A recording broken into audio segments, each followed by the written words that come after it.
Welcome back to Creative Culture. My name is Steve, and this is a show about the creative process and the passionate people who add beauty and wonder to the world. I want to remind you that if you enjoy this podcast, please consider kicking in a few bucks over on Patreon at patreon.com/creativeculturepod. This podcast is a labor of love, and any help you can help me with is appreciated.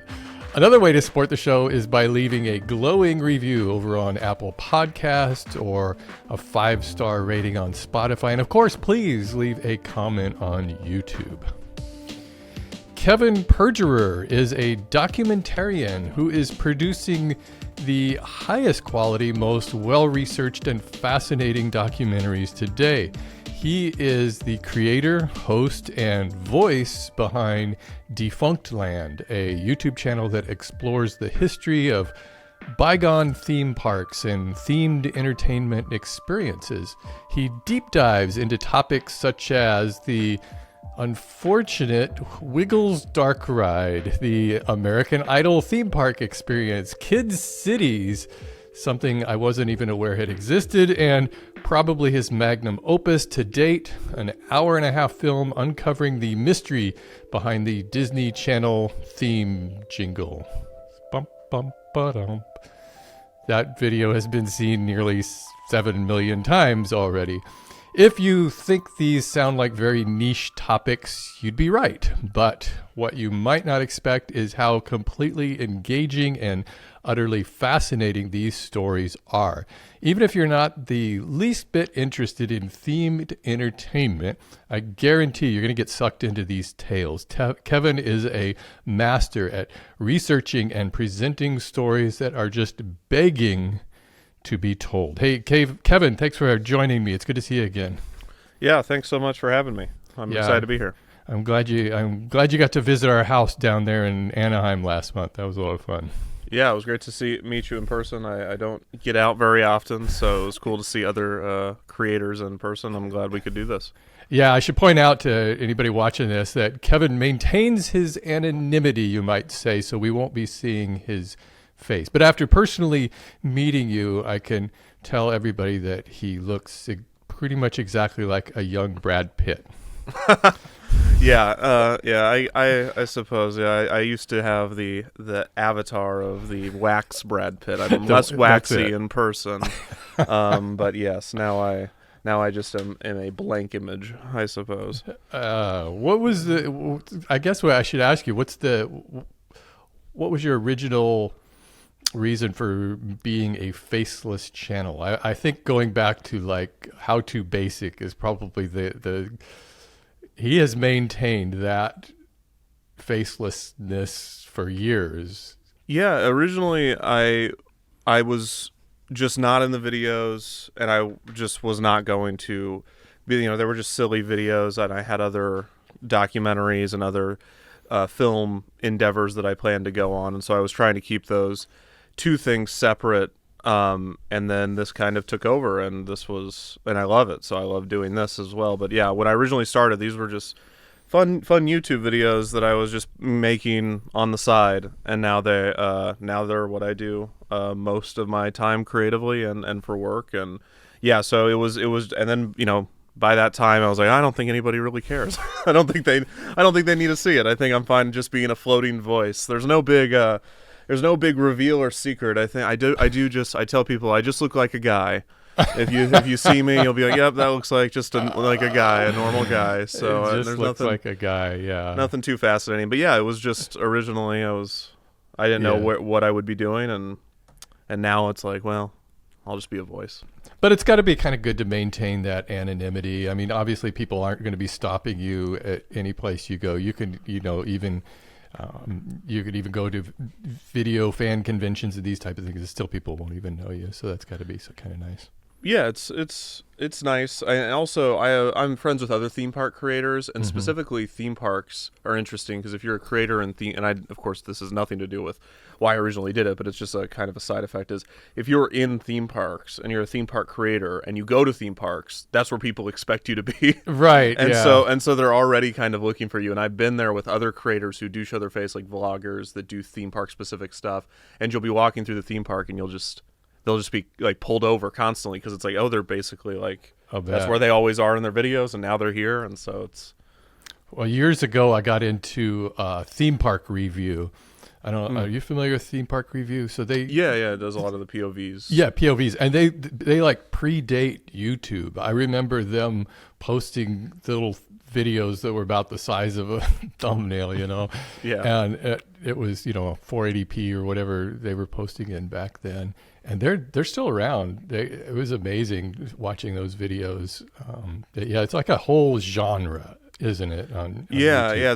It's theme park YouTube, if that's even a thing as it used to be. It's a theme parks, amusement parks. It's not just one thing. There's all sorts of little sections of it. There's roller coaster fans, and those are their own group of people that have their own like rating systems and things they like. And then there's more Disney fans who are more strictly Disney, and then there's theme park fans, and I try to straddle all of them and try. I'll do a roller coaster every now and then, and I'll do Disney stuff obviously frequently, but then also just random stuff, and it's just there's all sorts of little sections within that genre. Well, what kind of a theme park person are you now as just a visitor? Do you like going to like the Disney dark rides, these kind of things, or are you more of a thrill ride kind of guy? I mean, I love both. I end up more at Disney theme parks and Universal, and I really want to go to Cedar Fair and to go to some of the bigger coaster parks. I do feel as though I am not a coaster. I would never call myself a coaster fan because I just don't have the knowledge. But I mean, I like both, but I do end up most often enjoying theme parks more often than amusement parks, and I think there's also, as just a visitor, I'm more fascinated with theming. That's kind of my thing, so that's where I'm at. Yeah, I mean that's the whole point behind Disney, really, is it was just a different experience than people were getting going to an amusement park just filled with flat rides and roller coasters. And I think that was the entire concept when Walt Disney started it. Yeah, absolutely. It's dark rides have existed for a long time, but the theming of the original Disneyland dark rides was even a step up in some ways, and some of the ride systems they were making. Yeah, it was definitely a new type of thing back then, and now it's interesting to see it become its own, theme parks being done by different companies, different people. It's a whole, I think I don't know what the actual count would be. I'm assuming like typical your amusement carnival style amusement parks are probably still a little bit more widespread, but there's a lot of theme parks. And I mean, even we're about to get a brand new giant theme park next year with Epic Universe in Orlando. So wow, there's plenty of material in the entire sphere. Yeah. I know like Six Flags considers themselves theme parks, but I don't know. I don't really consider them theme parks. They're kind of, I don't know. I always feel disappointed. They did get Knott's Berry Farm. They just bought Knott's Berry Farm. Oh, did they? Yeah, they acquired Cedar Fair. And so I consider Knott's Berry Farm a theme park. I think there's a lot of good theming, but where I grew up with Worlds of Fun in Kansas City, I don't know if I'd consider that a theme park. It's definitely more amusement park. I guess I should ask you, pick one: Disneyland, Disney World.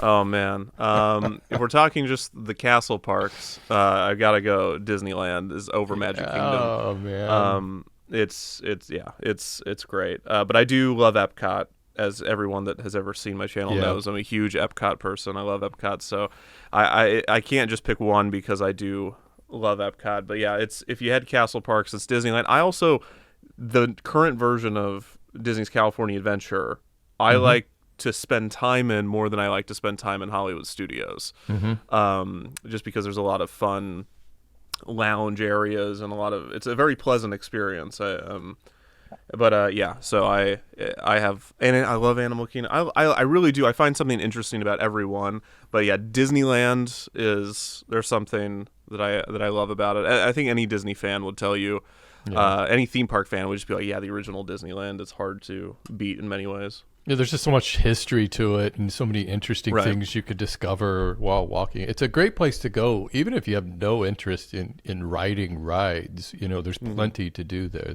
It's really fun. Yeah, absolutely. So what do you think about this? Do you think that there's like a rise in documentaries in the last few years? It seems like, especially on Netflix, you can't hardly turn it on without there just being one documentary after another after another. Yeah. I don't know numbers, but it definitely feels that way. And it feels like there's been some new established genres in documentary, which is the most interesting thing. Documentaries in the past were very often, at least in the television-esque space where you're doing multiple episodes, they felt very standard and very straightforward. And Ken Burns had his style, and then there was other PBS styles where it was talking heads. History Channel had its style, but in general, it felt very streamlined. And those styles are still around. And I mean, obviously, Ken Burns is still making stuff in his style, and they're still doing talking heads on stuff like History Channel. But there is this new, I don't know how to call it, like premium documentary is how I would describe it, where it's very flashy, a lot of premium B-roll, a lot of recreations of things, and the kind of that Netflix style. It's definitely, that's its own thing, and then of course the YouTube space has its own versions of it. So yeah, no, there's definitely an expansion in terms of what a documentary can be. In between, experimental documentaries have always existed. I mean, since the beginning of, the original things that were ever moving images were documentaries. So it was all, moving image was born as a documentary before, narrative became attached to what a movie is. But so there's always been experimental documentaries, but in my opinion, in the past 10 years, the gap between what you would consider your classroom documentary is what I would call it, kind of the teacher wheels out the big VHS TV. Right. But the gap between that and what I would consider like an avant-garde experimental documentary, there's a lot more stuff in between where they're taking creative risks, they're making creative choices. It's definitely kind of more of a, I don't want to say one is more artistic than the other, but it's definitely, there's more creative thought that is being brought over from like the narrative space.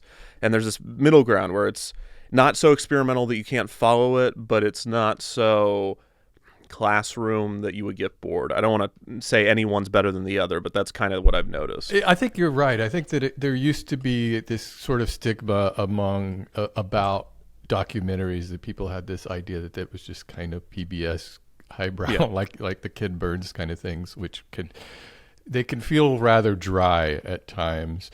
And so it does seem to be like now they're bringing in more of the storytelling to it, which also kind of it feels like it's going a little bit too far in some of these. Like they're just like really playing up these salacious parts, and it's becoming almost a dramatic telling of a story. And it's kind of blurring those lines between how much of this, especially with these true crime documentaries that seem to be all over the place.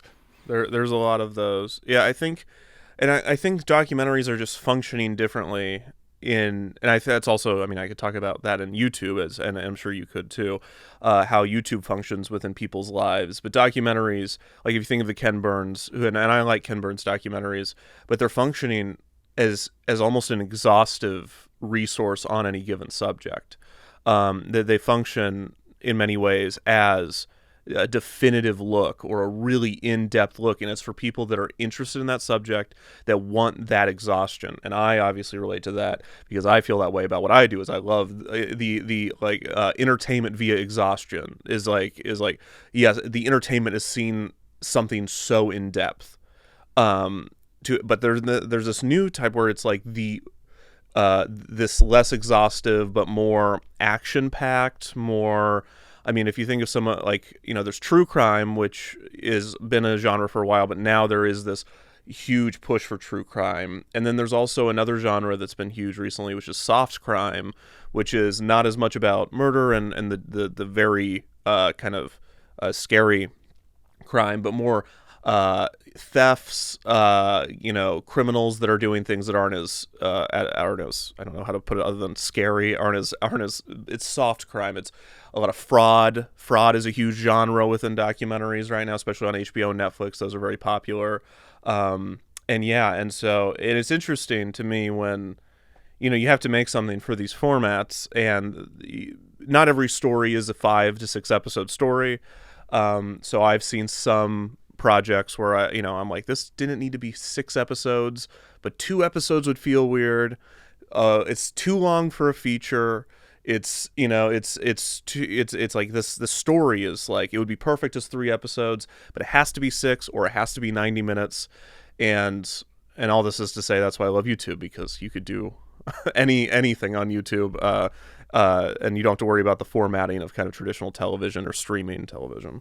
One of the things I like about your documentaries is your ability to interject your own personality into them. Not as much as say, who's the guy who did Roger and Me and Bowling for Michael Columbia? Moore. Michael Moore. Not as much as him, obviously, where he's like part of the documentary. But I do really like it when you kind of insert your own humor and and bits into these. It's not a lot, but I like to hear that a lot. So it is kind of a blend of different styles.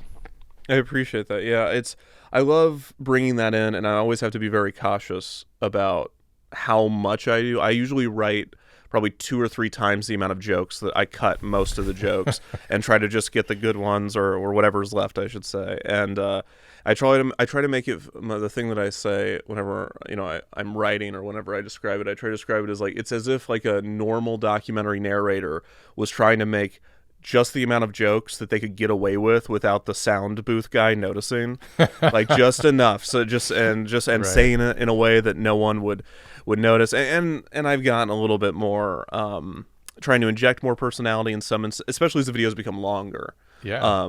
And so yeah, it's definitely the mix. I could tell there was a little bit of saltiness with the Kid Cities things. I didn't get to be mayor, yeah. And I think to be mayor. That one rang so true for so many people, and I think it's because it is real. It's not something that's put on, or I mean, obviously, I'm saying it into a microphone, so it's always a little bit acted or accentuated. But I feel like it just tapped into people, like, because so much of what I do is stuff that no longer exists anymore. But that was one of the first times that I really got to express my absolute anger of not being able to experience something. Well, you describe this thing for people who never, because I had literally never heard of Kid Cities before. So I describe that. Yeah, the Kid Cities is it's a wide. I mean, I kind of am trying. I called it Kid Cities. I don't know what the official term is, but it is a wide-ranging term meant for any small area that is designed to look like a city for children to experience city activities. So there are the theme park versions, which are very much about entertainment, and these are huge, like mall type ventures where it's an indoor playground where a kid can be a firefighter, a kid can be a police officer. And then they also had smaller, more regional economic simulators where kids they have to pay taxes and stuff. Yeah, they have to pay taxes. They have to take out loans. They get a taste of the real world, and it's everything of that and in between. And so that was what that video was about. But when I was growing up, I didn't realize this until researching the video, but my exchange city, my Kid City, was one of the first and one of the ones that established the entire idea. And I'd never even got to go because for some reason my school didn't go that year, but I wanted to be mayor because you could run for mayor. And I always wanted to be mayor. It was actually the reason I wanted to do the video, was because I couldn't be mayor, and it's always just stuck in my brain of why I could never run for mayor. So so I mentioned in the video, and I kept running it by people before I released it. I was like, are people going to be like weirded out by like how angry this is? And everyone was like, no, it's fine. And loved it. People loved it. I was very surprised. That was the best thing. Every time you would mention that, I would just crack up. It was really, really funny. But I don't know how do you come up with these? I'm sure you get asked this all the time, but I mean, is it just, do you just stumble upon these topics of like for instance, the American Idol theme park experience that I mentioned in the opening, and I hadn't heard about that. And actually, when you described that in the video, I thought it actually sounded pretty cool. I would actually kind of like to have seen that thing. But yeah, what's the whole impetus for these things? Well, originally and as people will remind me, I was a ride-specific channel. I did just rides, and obviously there's only so many rides in the world. I think I'd be out of a job if I just had continued at that pace and only stuck to just rides that are defunct. So as I evolved and tried to do stuff that wasn't rides, and stuff that, base it on a whole park or base it on just a show or anything really to do, I mean, even mall ventures, stuff to do with themed entertainment, not just amusement parks or theme parks, it's kind of expanded into this thing that really I have to find something that's truly interesting to me. So I'm always looking. In the case of American Idol, it's one of those shows that even Disney fans were just kind of like, oh, yeah, they had an American Idol thing. I kind of remember that. I didn't do it. But in hindsight, watching, one night I watched with a friend, I was just putting on random old, videos, and I watched one of these American Idol themed experience videos. And I was like, wait a minute, are they doing a full-scale day with these contestants where they grab people from this theme park and make them audition and make them get in makeup, and I was like, how is this happening? And so once I find the angle that I can approach something with, that usually informs how interesting it will be for me, and also how interesting I think it'll be for the audience. And in that case, the attraction of the American Idol also, just use American Idol as an example. On one hand, the attraction itself to me is very interesting, and the angle that I tried to, or what I emphasized, was how much work it took to operate this thing, and how different that is from your typical theater show. There's a certain, spectacle in just that. And then the other thing is trying to pick topics that allow me to branch out into other aspects of culture or history. In the case of American Idol, early 2000s competition shows, just American Idol itself and how big of a cultural phenomenon that is. I probably would have never done a video just on American Idol, but it's like a fun playground of nostalgia, of revisiting something with modern eyes, and just the attraction of that. In a similar way, I did a video on, as you mentioned, on the Wiggles ride, which is a very similar thing. The attraction of just the ride is like, this ride is so slow. If you go back and watch that video or watch a POV, it's the Wiggles in their big red car, and you're in their big red car, and it's just going like at a mile an hour. It feels like it's just so slow, and just how kind of janky or how put together, how it kind of devolved over the years. That's attractive, but it's also, the Wiggles was a huge cultural phenomenon, and so I get to kind of branch out into children's entertainment more that way. And so it's really just trying to find topics. It's hard to find, but trying to find topics that have interest in on the interior, on what the topic is, and then also have interest outside of that I can pull stuff from culture and history to flesh it out and make it feel like a more, like I want every story to feel like the most important story that you've ever been told, even if it's something silly like a Wiggles dark ride. It's not the most important story. Well, then that's just it. Is I think that your videos, when I watch them, I will see the topic and I will think, American Idol is a good example of that, because I'd watched the actual TV show for a long time and I'd never heard of the American Idol experience. But I thought, do I want to watch that? And as soon as I start watching it, your videos are structured in such a way that they really kind of lure me into them and hook me. And I think that's one of the good things about your videos. And I'm sure that a lot of this planning and preparation has to go with just a nostalgia factor. I think a lot of people just love to be reminded of these things from years ago. Absolutely. I mean, it's, history is all we know, truly. And so we can, and also within that, we remember things poorly. And so it's fun to do something, because there is, like American Idol, there's built-in nostalgia for that. As you said, you've seen it, so there's some reference there. Some people have seen the Wiggles, some people haven't. Stuff like that. And then with Kid Cities, kind of had the double factor where some people were like, I remember something like this, and then other people were just like, I've never heard of this. What is this? And so that's also good. Sometimes you have Yeah. people that have no nostalgia but are just so enamored, or just like, what is this thing? And I think even the American Idol theme park is like, oh, there was an American Idol theme park that's experience. That's so strange. What even does that look like? Is it a roller coaster? People. Yeah. So, but yeah, people. The built-in nostalgia is definitely helps get the videos seen, and get the videos to allow people to have an endpoint to the topics. Right. And what is your research project or process like? If we were to go back and kind of like pick this apart from your initial concept of something, where are you doing most of your research? I'm going to guess that Wikipedia is off limits based on everything on your channel. Wikipedia is a great starting point, but definitely can't reference it. You never know. Every now and then there'll be something on Wikipedia where it's like, it's an easy way to find references if you go to their actual references and try to get there. But yes, it's not my first place.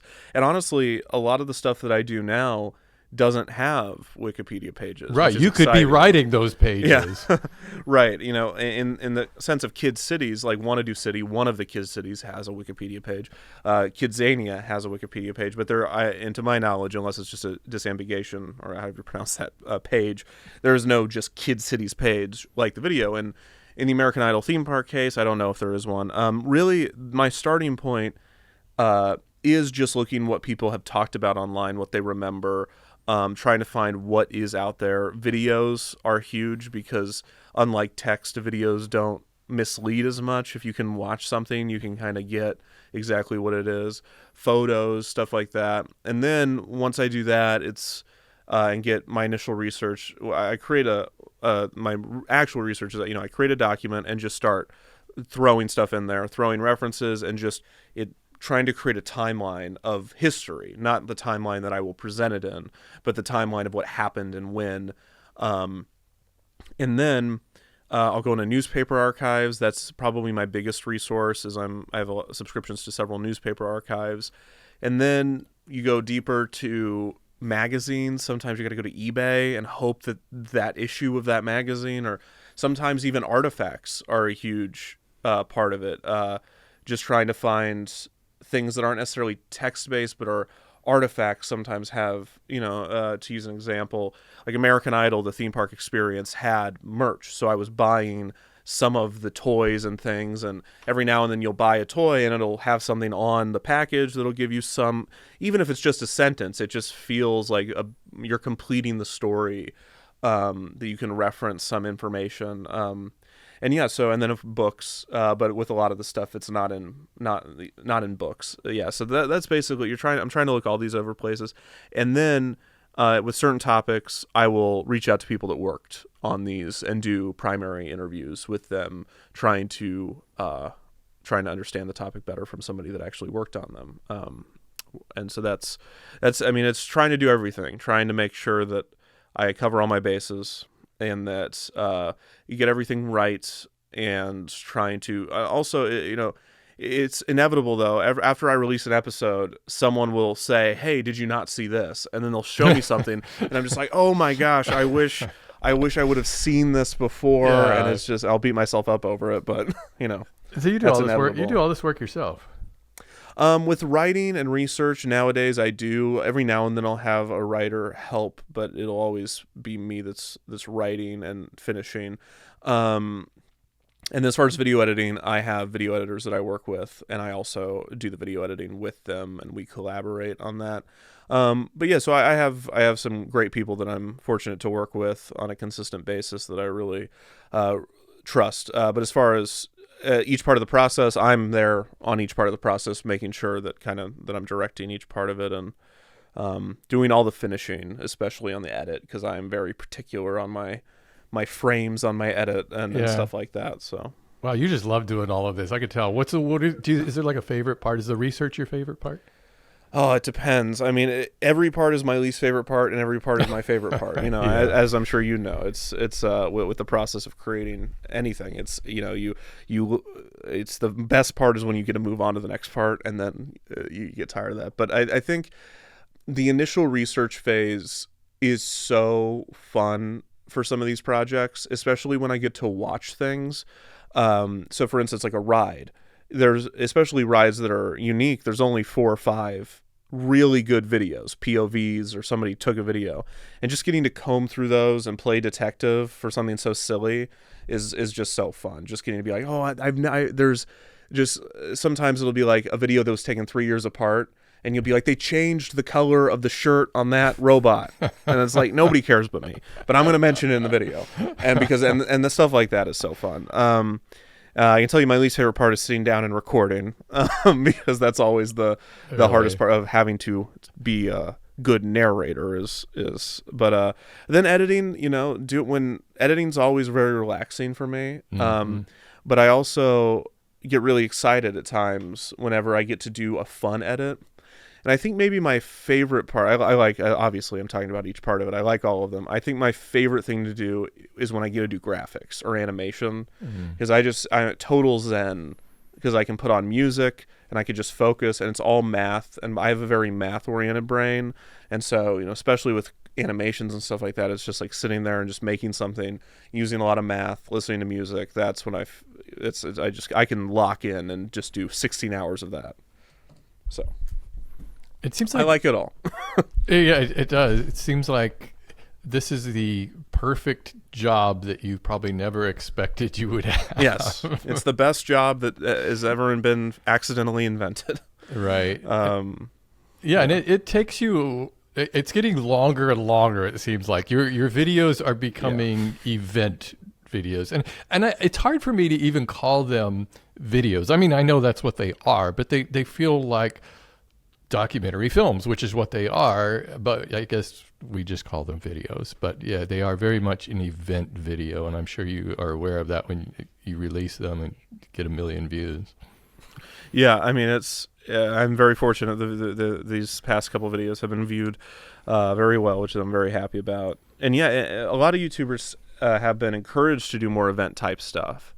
And I'm happy about it. I'll go with the audience to a certain extent. If the audience is interested in longer videos that take longer to produce because they're gonna watch it. Because back when I started, you remember this era, and it's still true for certain genres. It was release a video a week, and then it's the idea of evergreen content was really not as big of a thing as crank it out. Just crank it out. Make sure it's always at the same time on the same day. Almost same day, yeah. Friday at noon for me. Right. It was. I think for a while I was like Tuesday at 5. It was. And that for me, I'm glad that's gone away, because it was. I had bigger ambitions as far as things that I wanted to put into the videos that was getting limited by the pressure of releasing every week or every 2 weeks. And now the pendulum has swung so much that it's like, I want a video that's over an hour and I'm going to watch it 10 times. So make it really good and put a bunch of stuff in there that people can get on second, third watches, which, I love that. I think it's interesting. And as far as the video versus documentary thing, the label, of course, doesn't matter as long as I'm making something. I'm so happy to be doing it, especially people are watching.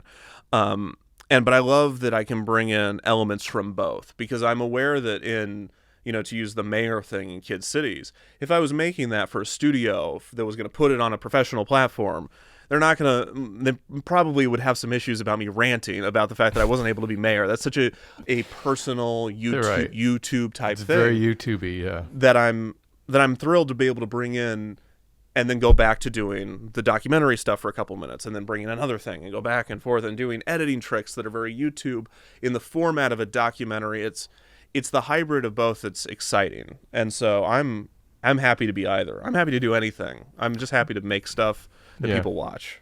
Does it bother you that, and I know Joel Haver has talked about this before, how the videos that are made for YouTube, feature films made for YouTube, aren't considered, like they won't appear in IMDb or these other kinds of listings, that they don't consider those actual films. Do you think that's changing, or do you think that should change, or do you kind of like that separation?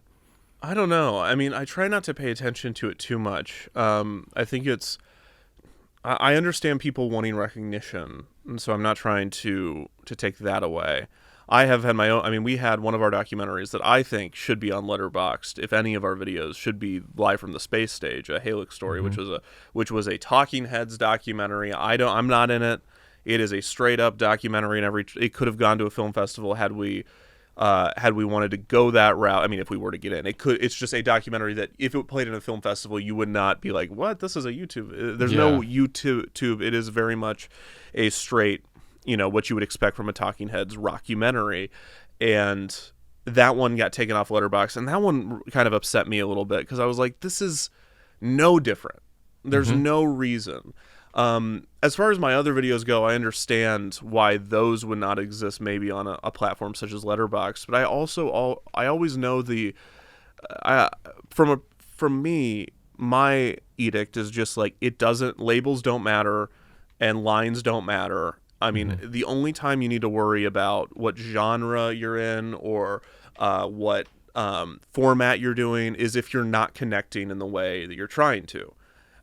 If your expectations are not meeting up with your reality, then maybe you do need to go back and look at genre or how you're presenting the videos or how you are formatting the videos. But format, genre, it's all just a bunch of stuff that's made up. It's like trying to get you on the right track to get to the audience. But as far as creators and like filmmakers saying that this and television isn't this and film isn't this and YouTube isn't this, it's like all we're trying to do is make something that functions in someone else's life.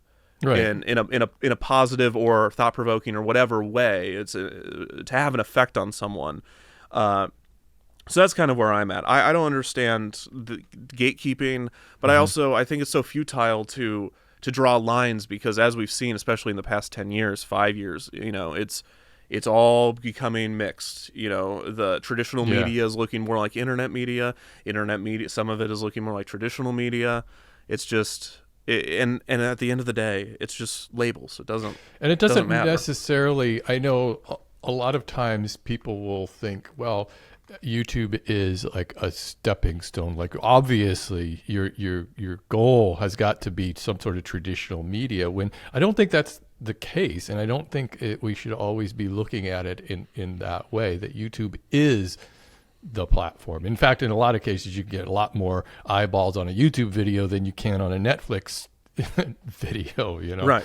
So it's funny that there's still kind of this old guard thinking that will be the ultimate goal.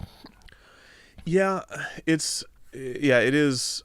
I think, I feel that pressure from like a person, my own expectations. And I talked about this a little bit in my Disney Channel video where I'm, in that I always expected to go into traditional media.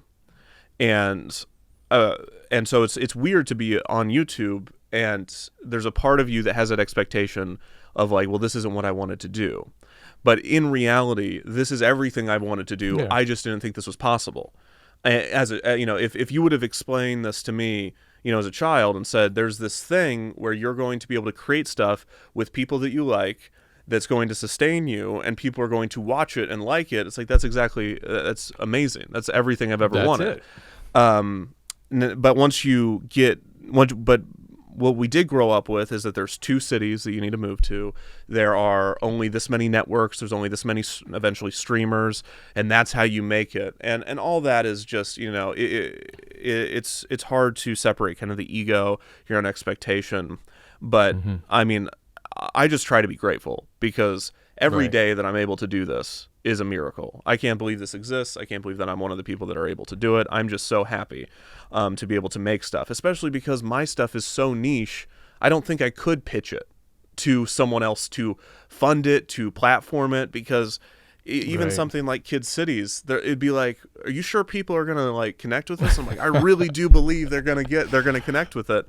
But we have a platform that, you can just do it and you can prove it every time. And you can also stumble and have a video that doesn't perform well and get right back up. And it doesn't necessarily mean it's the end of of your career or a different trajectory for your career, it's a great situation that I'm in. So I just try to be grateful and not draw lines of like what is art and what is not, because that's always so, like I said, futile. It's just not there's productive. a lot of ridiculous gatekeeping involved in all Absolutely. of this stuff. It is true. But I do think that your Disney Channel theme song video could definitely reach a wide, a film festival audience. I don't know enough about these things. I'm just saying this, but it seems to be like this is epic enough that it would be, even though it's there's nothing more niche than an hour and a half documentary trying to discover who wrote those 4 or 5 notes. 4 notes. But it's so much more than that, and I think that is ultimately why that film is so successful. Is that your most watched video? Fast Pass. The Fast Pass one was, yeah.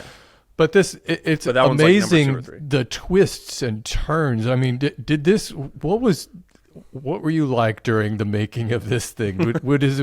You must have just been totally surprised by the routes this took you on. Yeah, I mean, it was the investigation into who wrote the Disney Channel theme was very fun to be able to go to do that topic and that nostalgia. But it was also very difficult to research because there wasn't a lot of information. And it was also interesting because it was the first video and the only video where I really tried to visualize the research process that goes into every video.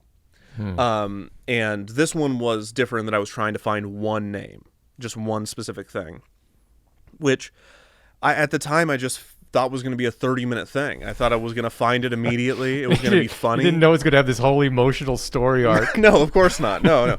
And that, I really did think it was going to be like 25 minutes and that it was going to be funny. And then at the end, it would be this moment of like, I'd interview the person and they would just say, yeah, I wrote it in a day. And it would be the end. It would be funny. But as I got to researching, fell in love with kind of the topic, and then eventually found out who wrote it in the situation in which they were in at the time that they had written it, and then also learning eventually, this is a spoiler, of course, that they had passed, was like, okay, well, one, this cannot be a punchline. It's not going to be funny, obviously. And also, there is some emotion here because I was able to read an interview that person did. I was able to speak to that person's collaborators. And so once you did that, it was like, okay, this is actually a really great little story about what creation is and these working artists, like the story of the working artists, these incredibly talented musicians or artists, whoever they may be, that are just doing something as a job. Somebody hired them to do it, but they're still bringing all that talent and trying to have that discussion. And then, so finding the formatting and the investigation was fun. It's fun to play detective. I say, and it's just fun to, do noir. It's all just a fun. It was very fun, and I was very surprised the way that it came together. I say a lot that the best documentarians are the luckiest documentarians. You have to, of course, not to take anything away from anyone that does this, but you really sometimes just stumble across a story that keeps giving, and you have to. And I say this, but you have to make sure you're looking in enough places to find those stories, which takes skill and takes time. But once you find one that keeps giving, you also have to have the wherewithal, and especially if you're on YouTube, you have to have the patience to allow it to keep giving and to allow it to fester and grow into what it wants to be. Because I really do feel like these stories I'm just kind of grabbing them, that they exist and I'm trying to format them and I'm trying to mold them. But really it's like a story like that I thought was going to be 30 minutes. I didn't decide one day that it was going to be 90 minutes. It decided that by being what it was. And I had to facilitate that and allow it to be that. Yeah. If you're watching or listening to this podcast, watch that video. I guarantee, even if that doesn't sound interesting to you, the history of who wrote 4 notes, you will love this story because it really does have an entire arc. It is your best video, I think, That's Well, just thank you. I appreciate it. personal. And that's another. I mean, I'm so happy. I'm more than happy to hear that. I love when people say their favorite video is Fast Pass, or that, because those are the ones that I really poured so much energy into. I'm happy that anybody watches any of my stuff, but it's. I feel like, especially on YouTube, sometimes it's rare that the video you work the hardest on is the video that people like the most. So true. Everybody I talk to says the same thing. And so when it happens, you just have to take it and run. That's funny. How does it work out for you as far as financially releasing a video once every 3 months? Because you don't do any like in-video sponsored ads, do you? No, I've never done them on Defunctland proper. I had a side series about Defunct TV that I would do ads on, but I don't do those anymore. It would ruin it, wouldn't it? Yeah. During one of your videos to have like a Squarespace ad or something. Yeah, and it worked with the TV stuff because I was able to format them in the format of television commercials from the era. And so it kind of made a little bit more sense. But in terms of the big stuff, especially the feature-length stuff, I don't think I could ever, and I don't really want to. I had some not great experiences with sponsors, where everyone has, but if where you get the deadlines, they're not flexible. It's not as conducive to the process of making stuff, in my opinion, on this platform. But as far as financially goes, my Patreon sustains me on the months that I don't release it. But the big videos, they're long, so they kind of act as 3 videos. So the month that I release a big video, it's like, oh wow, this is great. And so then the next month I'm still feeling good, and then the month after that I'm feeling a little bit more anxious, and the month after that, and the month after that, it's like, okay, I gotta get a video out. But I mean, it's kind of that slow slope, and then you release one and you ride that slide down again. YouTube is all about anxiety, I think. Yeah, of course. How long have you been on YouTube? You were saying you were doing videos before Defunctland. Not videos, but I was doing. Okay. Well, I mean, yeah, I had some throwaway YouTube channels that had 0 views, of course, as we all have. But I was doing more documentary video, film stuff, short films that also were not hugely. I was trying the more film festival route and doing. I did a film festival or 2 from that. For that type of thing, but I started officially Defunctland in February 2017. So it's been 7 years.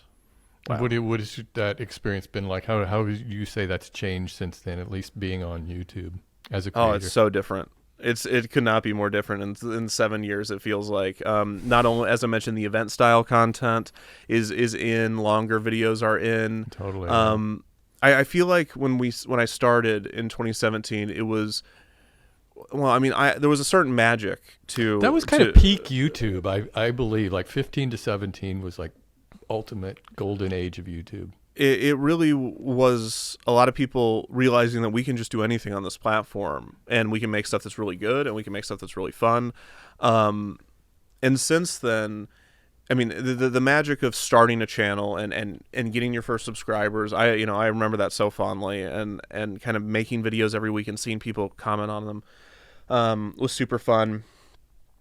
But as things changed and the videos became more popular, and as the channel grew, and also YouTube changed, it's just different. I feel that now I'm almost, before I'd be doing live streams, doing podcasts, I uploaded podcasts to my main channel. Yeah. I did that a couple of times. Oh man, that was a bad idea. I did it too, and nowadays I'm thinking every time I upload something, I'm just worried I'm going to be bothering someone. Right. And YouTube wants you to do all this shit. They're like, oh no, make shorts, make podcasts, put it all on one place. It's like, no, it's the worst advice. And it's different now. It's not about consistency, or it's really just about the next time somebody sees you, make sure it's something that's good and that they want to watch.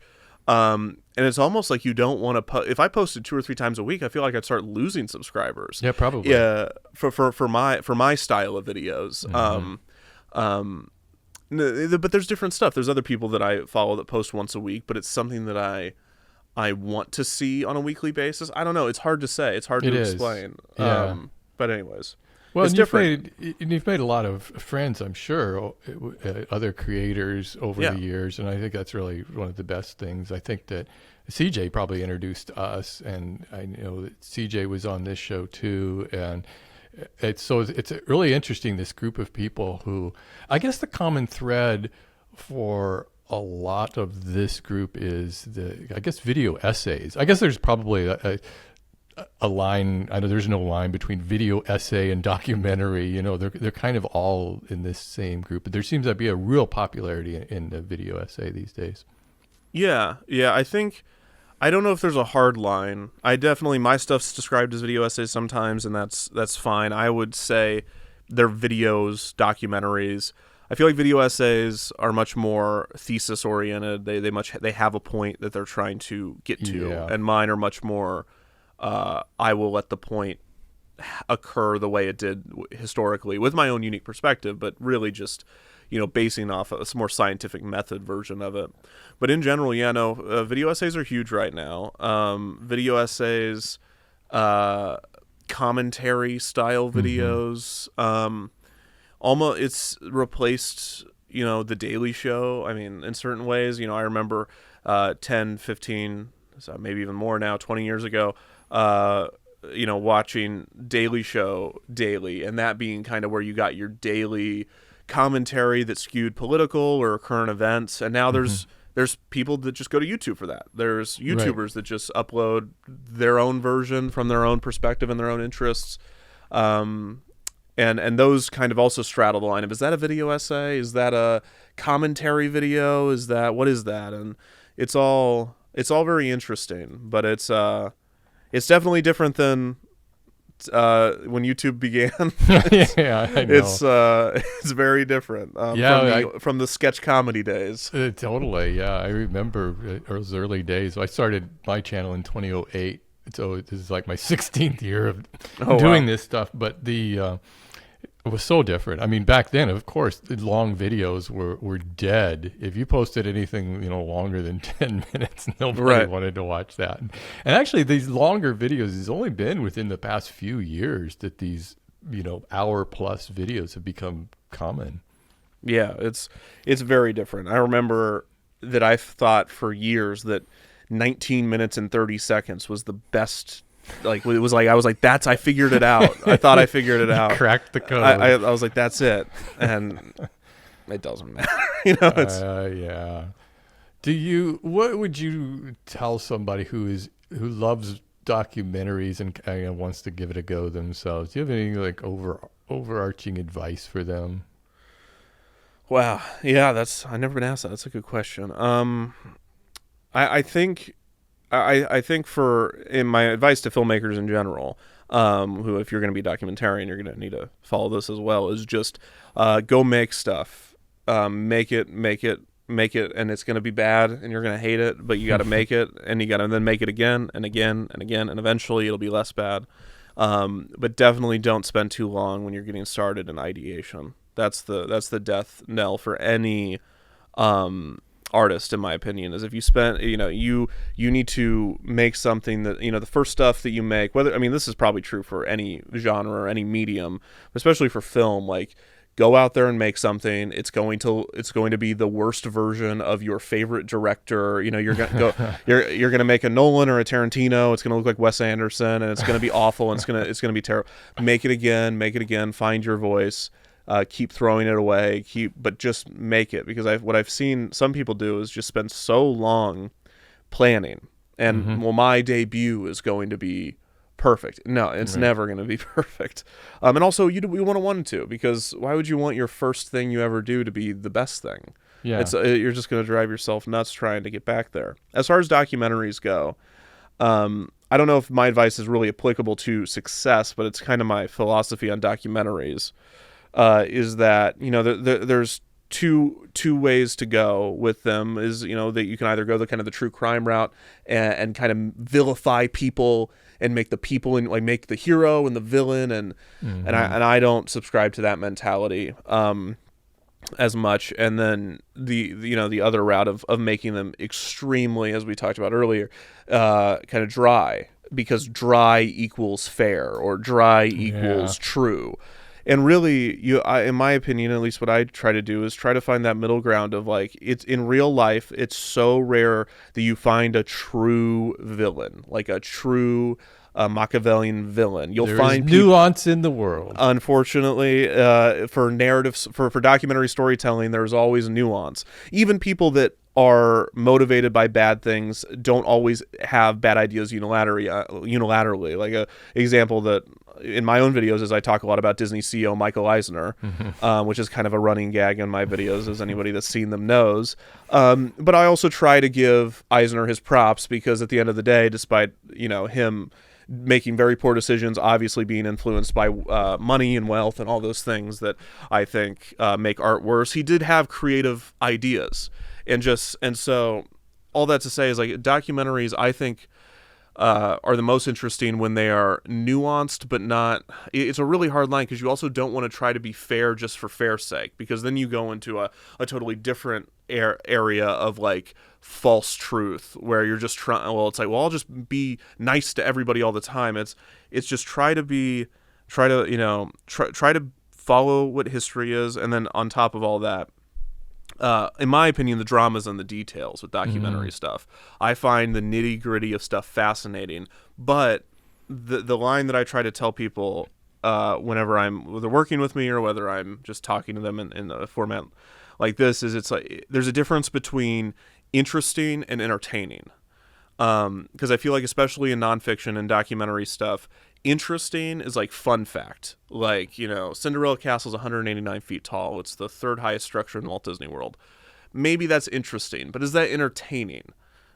I don't think so. And I think that's the hard part, especially because I've seen people start to make things that are very much kind of like fun fact booklet type things, where it's just like you're rattling off statistics or rattling off fun facts, but there's a difference between interesting and entertaining, and you want to find interesting and entertaining at the same time. You want to find the fun facts that are truly entertaining to the story, to the narrative, to the characters. And that distinction is going to be different for everybody based on their own taste, but I think it's important because people that are the audience that's watching things, they want to be entertained as much as they want to be informed. And so if you stick too close to one or the other, I don't think you're going to satisfy people in the way that you would if you tried to only keep the stuff that is both entertaining and necessary. Entertaining and necessary is what I try to say. But anyways, that's my long answer to that question. I've never been asked that. I was very excited with that question. Well, I like the idea of just doing the thing. I think that's important for anybody starting out in anything. Is you just got to put something out there, because it is really easy to treat everything like so precious that we need to, and especially a documentary. So I tried making a short. I wouldn't call it a documentary, a little essay. I interviewed people for I wanted to find out who posted the very first woodworking video on YouTube. And so I found this guy, and he did it like 2005 or something. He posted this video. Oh, wow. And so I was able to have an interview with him and everything. But I could tell you that this is not something I am suited for, because to me it was so overwhelming that when I started thinking about the topic, it started getting bigger and bigger rather than narrowing down to really what I wanted to talk about. And so from that point, I think I would have needed more experience. But I could see how it would have been easy for me just to keep going and going on that thing. And I'm like, oh, this is just getting boring. Nobody's going to watch this shit. Yeah, well, I think that's the scope part of it. I think when talking to people, it's always about, I mean, obviously you were able to do it, and you were able to narrow it down enough to do it. But for a lot of people, it's you have to know what you're able to achieve, what's possible, and not to let the scope get too big. And I'm talking to myself, because I've let the scope get too big. I mean, it's inevitable. I'm not immune to this. I have stuff that just grows and grows and grows. It's overwhelming when you start to look at that. You're just like, there's too many branches to try to keep straight. Yeah, I mean, I'm looking at that right now with the video I'm working on right now. It's just too much, and so it's very difficult. But to me, it's also part of the fun. And so if you like that, if you find that fun, then it's probably for you. If you find it truly overwhelming, then and like a whoa, this is a lot, then yeah, it's going to be difficult. But part of it is like, you're trying to write it. It's just like you're trying to this thing's crazy. How do you find the narrative through line of all this stuff? Because you'll just keep finding stuff. Yeah. And that's even after it's published. Even after it's published, somebody will send you the thing, right? I saw on your course. website where you actually have where people can send you like old photos and things. That's kind of like a great archive of stuff you're collecting there. Oh, thank you. Yeah, no, I'm really happy and proud of that. It's like kind of a way to give back a little bit to, because so much of what I do is based off of old archives, people that are still archiving, and I'm like, I have this great audience that has all these memories, and they're watching the videos because they've probably been to these places, and so I grab photos and videos and I put them on the website, and then we organize them very methodically, so you can kind of go on a little tour, and then each one, if you want to make your own theme park YouTube video, has a attribution listed if you want to use the photos, and so kind of like a way to give back and to just start cataloging, because and that's also part of the thing that I've done recently. One of the biggest changes in the past 2 or 3 years has been I'm just reaching out to people now. Because if I did it with Kid Cities, I did it with American Idol. I'm like, I'm about to make a video on this thing. I know that people have photos at their mom's house. Yeah. I'm like, go, if you are okay with me showing you the photo of you when you were 12, go find that photo. People love that. They also love it. They love to be in the video. So it's a win-win. Yeah. And it feels very true documentary. When I'm able to do that, it feels very much like, okay, these photos would have gone away in a flood or a fire or been thrown out and been shredded. But because I'm doing this, we're grabbing them out of some bin somewhere, and now they're like in the story, and that feels very true, like a true documentary, the document part of the documentary. Yeah. So do you ever give much thought to like long term, like where do you think Defunctland's going to be in say 5 years? That's hard. I don't know. I'm really just trying to do it on a yearly basis as far as planning goes, but I don't have any wide aspirations for Defunctland. I have a lot of ideas, and each idea on its own has a lot of aspirations. Like I'm working on something right now where I'm like, this is the one that I would take out to film festivals if I wanted to. Is this going to be your next video? Not the next one, but this is probably two years away, and it's on birthdays. And so that's the one where I'm like, okay, this one could exist outside of just YouTube. Although I always want it to come back to YouTube. I think that's a great place for it to exist eventually. But maybe my next, if you wanted to say 5 years, 3-year plan is maybe allow a video to kind of go on a little tour of some sort, whether it's film festivals or a very, very small boutique theater run of like 2 or 3 theaters, just to have it out in the wild, just to get to see people's reactions to it on a bigger screen, and then have it land on YouTube. That's kind of my North Star of like, well, what would that be like? I think that'd be fun. So when's your next video coming out? You have any idea? I'm hoping November. It's Deal or No Deal, and it's not a theme park video. It's just on the show. On the TV show. On the television show Deal or No Deal. And it's all about the math of the show. And so I'm looking at spreadsheets and numbers every day. I am getting to the point where I'm like, my eyes are glazing over looking at the script, because I'm just like, oh my gosh, no one's going to be able to follow the ramblings of me talking about this. But it's... Well, there's a lot of math YouTubers. Maybe you could bring one of them in. I've been watching a lot of them. I'm like, how do you keep people engaged for this long? And so maybe November, maybe March. Obviously, as you know, January and February, you don't want to release something too big and pretty dead. Yeah, so we'll see. All right. Well, Kevin, this has been a fascinating discussion. Thank you so much for joining me. Well, thanks so much for having me. This was so fun.